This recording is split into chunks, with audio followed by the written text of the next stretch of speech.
حضرت ابن قیس کہتے ہیں کہ میں حضرت ابو درداء صحابی رسول کے پاس بیٹھا تھا کہ ایک شخص حضرت ابو درداء کے پاس آیا، کہنے لگا اے ابو درداء میں مدینہ رسول سے آیا ہوں، آیا اس لیے ہوں کہ میں نے سنا ہے کہ تمہارے پاس اللہ کے رسول کی ایک حدیث ہے اور تم اس کو روایت کرتے ہو۔ اور پھر کہا کہ ما جئت لحاجہ، مجھے دمشق میں کوئی اور کام نہیں تھا، نہ کسی رشتہ دار کو ملنے آیا ہوں، نہ کسی سے کاروباری ڈیل کرنی ہے، نہ میں دمشق شہر کو دیکھنے آیا ہوں، میں صرف رسول اللہ کی حدیث سننے آیا ہوں اور مدینہ شریف سے چلا ہوں اور میں تیرے پاس آیا ہوں۔ قالا، تو حضرت ابو درداء نے فرمایا فإنی سمعت رسول اللہ صلی اللہ علیہ وسلم، تو کہا سن، میں نے رسول کریم سے یہ حدیث سنی ہے، من سلک طریقا یطلب فیہ علما سلک اللہ بہ طریقا من طرق الجنہ۔ حضور نے ارشاد فرمایا کہ جو ایسے راستے پہ چلا جس راستے پر وہ علم کو حاصل کرنے کی غرض رکھتا تھا، اس کے چلنے کا مقصد یہ تھا کہ کوئی بات سیکھوں، علم سیکھوں، گھر سے چلا تو آرزو یہ تھی کہ کوئی علم کی بات مل جائے، کوئی جو ہے وہ مجھے نور علم نصیب ہو جائے۔ تو حضور نے ارشاد فرمایا کہ سلک اللہ بہ طریقا من طرق الجنہ،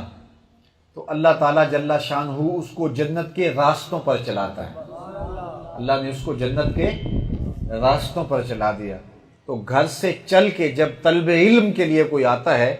تو وہ جتنا فاصلہ طے کرتا ہے وہ فاصلہ جنت کی طرف اس کا طے ہوتا ہے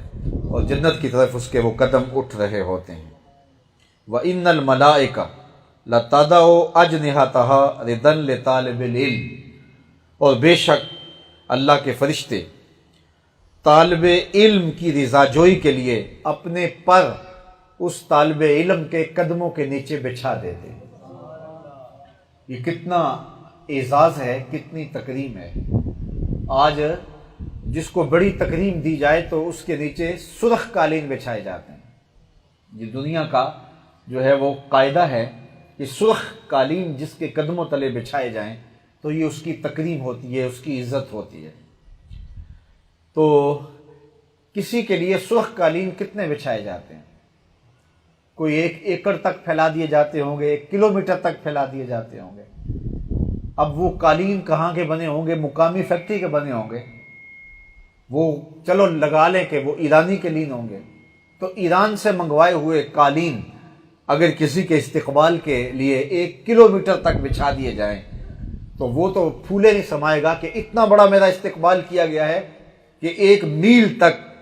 سرخ قالین بچھائے گئے، اور قالین بھی معمولی نہیں تھے، عام فیکٹری کے نہیں تھے، بلکہ وہ ایران کے قالین تھے جو میرے قدموں تلے بچھائے گئے۔ اب کہاں ایرانی قالین اور کہاں فرشتوں کے نوری پر، اللہ اکبر۔ اور وہ 1 کلومیٹر 2 کلومیٹر کے لیے نہیں بچھائے جاتے، اگر وہ طالب علم جو ہے وہ 1000 میل سے بھی چل کے آ رہا ہے وہاں تک پر بچھے ہوئے ہوتے ہیں اور وہ فرشتوں کے نوری پروں پہ چل کے آ رہا ہوتا ہے۔ میں کہتا ہوں کہ کوئی سرگودا سے آیا ہے، کوئی فیصل آباد سے آیا ہے، کوئی پتوکی سے آیا ہے، کوئی لاہور سے آیا ہے، کوئی گجرات سے آیا ہے، کوئی شہر کے کسی کونے سے چل کے آیا ہے، کوئی ڈسکا وزیر آباد سے آیا ہے،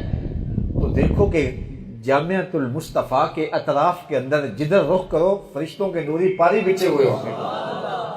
تو جب وہ فرشتے طالب علموں کے لیے، یہ لازمی نہیں ہے کہ وہ 8 سال کا کورس کرنے کے لیے آیا ہو تو پھر جو ہے وہ نوری پر بچھتے ہیں، وہ ایک حدیث سننے آیا تھا تو حضرت ابو درداء اس کو سنا رہے ہیں، وہ ایک حدیث سننے آیا تھا، اللہ اکبر۔ تو کہا کہ اللہ کے نوری فرشتے اس کے پاؤں تلے اپنے پر بچھا دیتے ہیں، تو پھر اس مجلس کے اوپر اللہ کی کتنی رحمتوں کا نزول ہوتا ہوگا اور کتنی کرم نوازیاں برستی ہوں گی۔